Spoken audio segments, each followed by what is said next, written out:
Hi hello എല്ലാവർക്കും നമസ്കാരം. നമ്മളിപ്പോൾ നോക്കാൻ പോകുന്ന റീഡിംഗ് ആരാണ് നിങ്ങളുടെ ജീവിതത്തിലേക്ക് കടന്നു വരാൻ പോകുന്നത്. അപ്പോൾ നമുക്ക് റീഡിങ്ങിലോട്ട് പോകാം.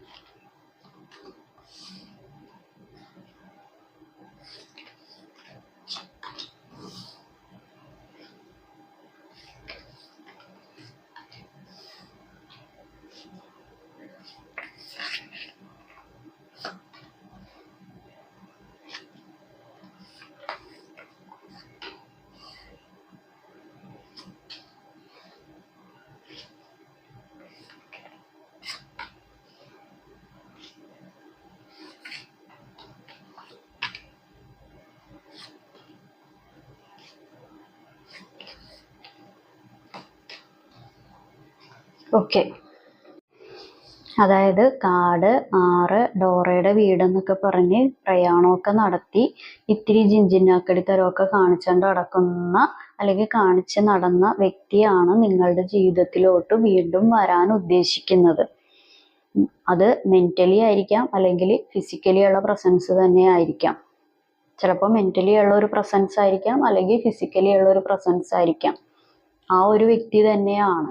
കാരണം നിങ്ങൾ ഈ ആളുടെ ഒരു പ്രത്യേകത എന്താന്ന് പറഞ്ഞു കഴിഞ്ഞാൽ, നിങ്ങൾ എത്ര കെഞ്ചിയാലും, നിങ്ങൾ എത്ര കാല് പിടിച്ചാലും, നിങ്ങൾ പഠിച്ച പണി 18 നോക്കിയാലും ഈ വ്യക്തിയുടെ ഒരു ആഗമനം സാധ്യമാവില്ല.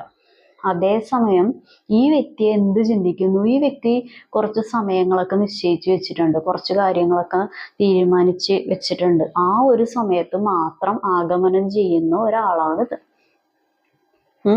അതായത് ഇവരുടെ മൂഡിനനുസരിച്ച് നിങ്ങൾ പ്രവർത്തിക്കണം. ഇവർക്ക് സന്തോഷമാണെങ്കിൽ നിങ്ങൾ ആ രീതിയിൽ നിൽക്കണം. ഇവർക്ക് സങ്കടമാണെന്നുണ്ടെങ്കിൽ നിങ്ങളും ആ രീതിയിൽ നിൽക്കണമെന്നൊക്കെ ഉള്ള ഒരു ആഗ്രഹമാണ് ഇവർക്കുള്ളത്. പിന്നെ ഇവരുടെ കൂടെയുള്ള ആളുകളെയും നിങ്ങൾ വളരെയധികം സന്തോഷിപ്പിക്കണം. അവരെയും പ്രീതിപ്പെടുത്താനുള്ള രീതിയിൽ നിങ്ങൾ സംസാരിക്കണം, പ്രവർത്തിക്കണം. അങ്ങനെയൊക്കെയുള്ള ആഗ്രഹമുള്ള ഒരു വ്യക്തിയാണ് നിങ്ങളുടെ സ്വന്തമായിട്ട് ഞാനാണ് സ്റ്റീഫൻ നെടുമ്പുള്ളി എന്ന് ചിന്തിച്ചുകൊണ്ട് നടക്കുന്ന നിങ്ങളുടെ ഈ സ്റ്റീഫൻ കുടംപുളി.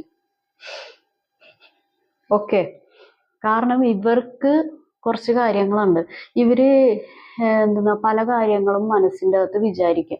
ആ മനസ്സിൻ്റെ അകത്ത് ഇവർ വിചാരിക്കുന്ന പല കാര്യങ്ങളും നിങ്ങൾ മാനത്ത് കണ്ട് അവർക്ക് ഉതകുന്ന രീതിയിൽ, അല്ലെങ്കിൽ അവർക്ക് അനുകൂലമാകുന്ന രീതിയിൽ നിങ്ങൾ പ്രവർത്തിച്ചു കൊടുത്താൽ അവർ അത്രയും ഹാപ്പി.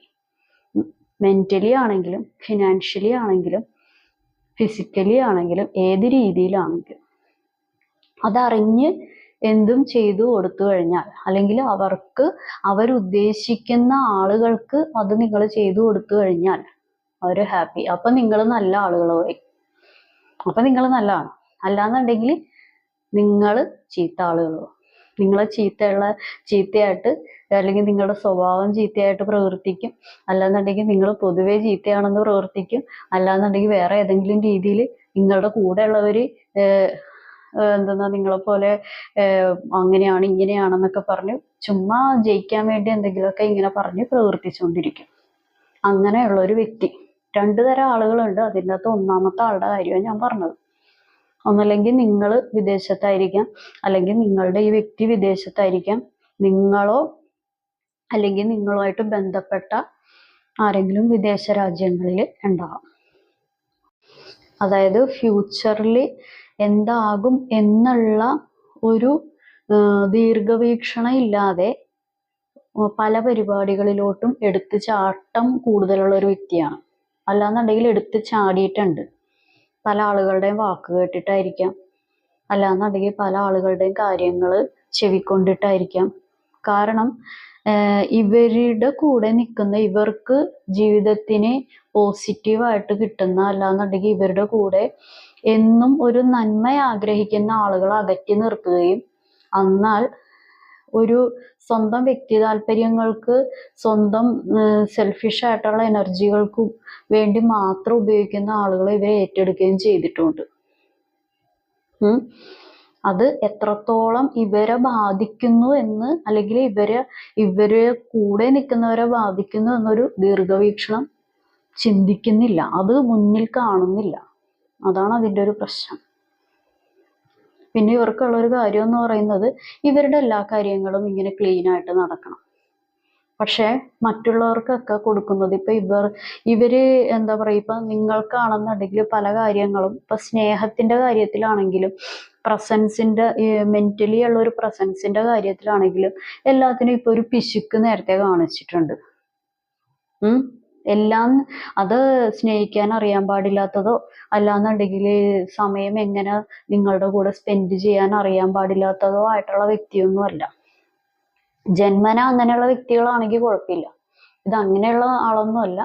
പെട്ടെന്ന് ഒരു പിശുക്ക് വന്നതാണ്. അത് പല ആളുകളുടെയും വാക്കുകൾ, പ്രവൃത്തികളൊക്കെ ചെവി കൊള്ളുകയും കാണുകയൊക്കെ ചെയ്ത് അതിൻ്റെ അകത്തൊരു സ്റ്റക്നെസ് ഒക്കെ സ്വന്തമായിട്ട് ഒരു താലം ഏറ്റുമേടിക്കണ പോലെ മേടിച്ചു വെച്ചിട്ടാണ്. അത് എന്താ പറയാ, ആ സ്റ്റക്നെസ് ഈ പുള്ളി വിചാരിച്ചാല് പൂർണ്ണമായിട്ട് ഒഴിവാക്കാൻ പറ്റും. ഈ പുള്ളി വിചാരിച്ചു കഴിഞ്ഞാൽ ഏകദേശം ഒരു കുടുംബത്തിന് എന്താ പറയാ സന്തോഷപരമായിട്ട് നിങ്ങളെയാണെങ്കിൽ നിങ്ങളെ, അല്ലാന്നുണ്ടെങ്കിൽ ഒരു കുടുംബത്തിൻ്റെതായിട്ടുള്ള കാര്യങ്ങൾ, ഈ വ്യക്തിനായിട്ട് ചുറ്റിയിരിക്കുന്ന എന്ത് കാര്യങ്ങളും നല്ല ഈസി ആയിട്ട് കൊണ്ടുപോകാൻ പറ്റും. പക്ഷെ ഈ വ്യക്തി വിചാരിക്കണം, വിചാരിക്കാതെ നടക്കൂല. അങ്ങനെയുള്ളൊരു കാര്യം കാണിക്കുന്നുണ്ട്. കാരണം ഇത് നിങ്ങളെ ഇപ്പൊ നിങ്ങൾ വളരെയധികം പ്രായമില്ലാത്ത ആളുകളാണെങ്കിലും ഒരു മിഡിൽ ഏജ്ഡ് ആയിട്ടുള്ള ഒരു വ്യക്തിയാണെന്നുണ്ടെങ്കിലും നിങ്ങളെ മാനസികമായിട്ട് എന്താ പറയാ ഒരു വളരെ വലിയ ഒരു മെന്റൽ പ്രഷറിൽ കൊണ്ടുപോയി ഒരു കുഴിയിൽ തള്ളിയിട്ട ഒരു വ്യക്തിയായിരുന്നു. നിങ്ങൾക്ക് ഇത്രയും മെന്റൽ പ്രഷർ എന്താ പറയാ ചിലപ്പോൾ ഒരാള് തന്നിട്ടില്ല. അത്രയും മെന്റൽ പ്രഷർ അനുഭവിച്ചിട്ടുണ്ട്. അങ്ങനെ വേണമെങ്കിൽ നമുക്ക് വ്യാഖ്യാനിക്കാം. അത് അങ്ങനെ ഉള്ള ഒരു വ്യക്തിയെ നിങ്ങളുടെ ജീവിതത്തിലോട്ട് വരുന്നുണ്ട്. പിന്നെ എനിക്ക് പറയാനുള്ളത്, ഒരു പുതിയൊരു ബന്ധം, പുതിയ ഒരു മനുഷ്യൻ, പുതിയ ഒരു മനുഷ്യത്തി, പുതിയ ഒരു പുരുഷൻ അല്ലെങ്കിൽ പുതിയൊരു സ്ത്രീ നിങ്ങളുടെ ജീവിതത്തിലോട്ട് കടന്നു വരുന്നുണ്ട്. വരാനുള്ളത് വഴി തങ്ങില്ല എന്ന് പറയണ പോലെ അപ്പൊ നിങ്ങൾ വിചാരിക്കുന്നുണ്ടോ ഇനി അതൊന്നും വരൂല, ഇനി എന്തിനാണ്, ഞാനൊന്നും അങ്ങനെ വന്നു കഴിഞ്ഞാലും അതൊന്നും എടുക്കാൻ പോകുന്നില്ല, അല്ലെങ്കിൽ എന്റെയൊക്കെ ജീവിതത്തിൽ ആര് വരാനാണ്, അങ്ങനെയൊക്കെ ചില ആളുകൾ വിചാരിക്കുന്നുണ്ട്. പക്ഷെ വരുന്നുണ്ട്. അത് ഈ പറയുന്ന പോലെ റൊമാൻറ്റിക് റിലേഷൻഷിപ്പിന് വേണ്ടി മാത്രമല്ല, അത് മേ ബി ഒരു ഫ്രണ്ട്ഷിപ്പ് ആയിരിക്കാം. ചില ആളുകൾക്ക് റൊമാൻറ്റിക് തന്നെയാണ്, ചില ആളുകൾക്ക് റൊമാൻറ്റിക് തന്നെയാണ്, പ്രണയ നിമിഷം തന്നെയാണ് ചില ആളുകൾക്ക്.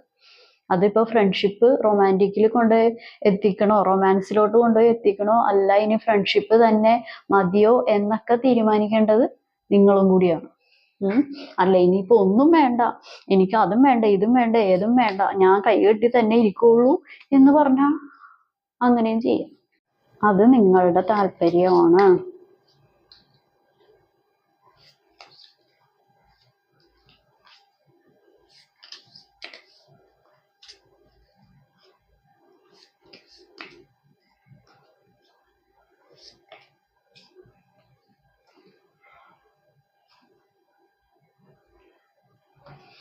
ഓക്കെ, ഇപ്പൊ പഴയതാണെങ്കിലും പുതിയ തരത്തിലുള്ള ബന്ധങ്ങളാണെന്നുണ്ടെങ്കിലും നിങ്ങൾ മൊത്തത്തിലുള്ള നിങ്ങളുടെ ജീവിതത്തിന്റെ സ്റ്റോറി കുടഞ്ഞിടാതിരിക്കുക. കാരണം നിങ്ങളെല്ലാവരും പെട്ടെന്ന് വിശ്വസിക്കും. അതല്ലാന്നുണ്ടെങ്കിൽ എന്താ പറയാ ചില ആളുകൾ പെട്ടെന്ന് വിശ്വസിക്കും. അല്ലാന്നുണ്ടെങ്കിൽ നിങ്ങളുടെ പതിയെ അവരെ സ്നേഹിച്ചു തുടങ്ങുമ്പോൾ നിങ്ങളുടെ ജീവിതത്തിന്റെ സ്റ്റോറി ഇങ്ങനെ കെട്ടഴിക്കാൻ തുടങ്ങും. അങ്ങനെയുള്ള കാര്യങ്ങളൊക്കെ കാണിക്കുന്നുണ്ട്. അപ്പോൾ പഴയ ആളുകൾ വന്നാലും പുതിയ ആളുകൾ വന്നിട്ടുണ്ടെങ്കിലും നിങ്ങൾ ജീവിതത്തിൽ ആ വരുന്ന ആളുകളുടെ സ്വഭാവം എന്താണെന്ന് ഒരു ക്ലാരിറ്റി വരുത്തുക. അവരുടെ പരിപാടി എന്താണ്, അവരുടെ ബാക്ക്ഗ്രൗണ്ട് എന്താണ് ഇപ്പോൾ, അല്ലെങ്കിൽ അവർക്ക് എന്തൊക്കെ കാര്യങ്ങൾ കണക്ഷൻസ് ഉണ്ട്, അവര് ഇപ്പോൾ ഉള്ള പരിപാടികൾ എന്തൊക്കെയാണെന്ന് നിങ്ങൾ ജീവിതത്തിൽ ഒരു ക്ലാരിറ്റി വരുത്തുക. അല്ലാതെ നമ്മൾക്ക് ഞാൻ സ്നേഹിക്കാൻ റെഡിയാണ്, അപ്പോൾ ഓപ്പോസിറ്റ് നിൽക്കുന്ന വ്യക്തിയും എന്നെ സ്നേഹിക്കുമായിരിക്കും എന്നെപ്പോഴും ചിന്തിക്കരുത്. അത് അവരുടെ എനർജിയാണ്. അപ്പൊ നമ്മൾ സ്നേഹിക്കുമായിരിക്കും എന്ന് പറയുന്നത് എക്സ്പെക്ടേഷൻസ് മാത്രമാണ്. അത് പിന്നെ അതൊരു വേറെ പ്രശ്നങ്ങളിലോട്ട് കൊണ്ടെത്തിക്കരുത്. അതാ ഞാൻ പറഞ്ഞത്, നമ്മൾ പറയാൻ പറ്റുന്ന കാര്യങ്ങൾ മാത്രം ഷെയർ ചെയ്യുക. അല്ലാത്ത കാര്യങ്ങൾ നമ്മൾ ഈ വരുന്ന പുതിയ ആളോടാണെന്നുണ്ടെങ്കിലും പഴയ വ്യക്തിയുടെ അടുത്താണെന്നുണ്ടെങ്കിലും ഷെയർ ചെയ്യുന്ന കാര്യത്തിനൊക്കെ ഒരു ലിമിറ്റേഷൻസ് വരുത്തുക. ഓക്കെ, അപ്പൊ നമുക്ക് ഏഞ്ചൽ ഗൈഡൻസ് മെസ്സേജ് എടുത്ത് നോക്കാം. ഓക്കെ, നമുക്ക് നോക്കാം.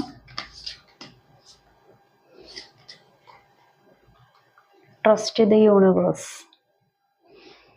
Surrender, do the work. നിങ്ങൾ ചെയ്യാനുള്ള കാര്യങ്ങൾ നിങ്ങൾ ചെയ്യുക. ചില ആളുകൾക്കൊരു ഡൗട്ടുണ്ട്, പലതും നടക്കുമോ? പകുതി ഡൗട്ടുകളിൽ ഇരിക്കുന്ന ആളുകളുണ്ട്. അല്ലെന്നുണ്ടെങ്കിൽ നടക്കോ ഇല്ലേ, എന്താവും, ഇനി എന്താവും, അടുത്തത് എന്താവും, അവരുടെ കാര്യം എന്താവും, എൻ്റെ കാര്യം എന്താവും, അങ്ങനെ ഇങ്ങനെയൊക്കെയുള്ള മൊത്തത്തിലൊരു അവിയൽ പോലെയുള്ള ചിന്തയായിട്ടിരിക്കുന്ന കാര്യങ്ങളുണ്ട്. അപ്പോൾ നിങ്ങൾ യൂണിവേഴ്സിനെ ട്രസ്റ്റ് ചെയ്യുക, അത് പ്രപഞ്ചത്തിൽ സറണ്ടർ ചെയ്യുക. നിങ്ങൾ എന്താണോ ചെയ്യാൻ ഉദ്ദേശിക്കുന്നത് അത് ഒരു ആക്ഷനിലോട്ട് കൊണ്ടുവരിക. ഒരു വ്യക്തിയുടെ കാര്യത്തിലാണെങ്കിലും നിങ്ങളുടെ കാര്യത്തിലാണെങ്കിലും എന്ത് പരിപാടികളാണെങ്കിലും മനസ്സിൽ വെച്ചോണ്ടിരിക്കാതെ ഒരു ക്ലാരിറ്റിയിലോട്ട് വരിക, അതൊരു ആക്ഷനിലോട്ട് കൊണ്ടുവരിക. നാളെ നീളെ എന്ന് പറഞ്ഞ് നീട്ടിക്കൊണ്ടു പോവാതിരിക്കുക. ഓക്കെ, അതിനുള്ള സ്ട്രെങ്ത്തും അതിനുള്ള ഗൈഡൻസും നിങ്ങൾക്ക് തന്നെ പ്രപഞ്ചം തരുന്നതാണ്. ഓക്കെ, അപ്പോൾ ഇതാണ് ഇന്നത്തെ റീഡിംഗ് എല്ലാവർക്കും ഇഷ്ടപ്പെട്ടെന്ന് കരുതുന്നു. ഇതൊരു ജനറൽ റീഡിംഗ് ആണ്. നിങ്ങൾക്ക് കണക്റ്റ് ആവുന്ന, നിങ്ങൾക്ക് റെസണേറ്റ് ആവുന്ന കാര്യങ്ങൾ മാത്രം എടുക്കുക. ഞാൻ പറയുന്ന കാര്യങ്ങൾ ഒന്നും റെസണേറ്റ് ആയില്ല, ഒന്നും കണക്റ്റ് ആയില്ല, ഒന്നും മനസ്സിലായില്ലെങ്കിൽ ഇത് നിങ്ങളുടെ വീഡിയോയല്ല. ഓക്കെ, എല്ലാവർക്കും നല്ലൊരു ദിവസം ആശംസിക്കുന്നു. Have A good day. Thank you.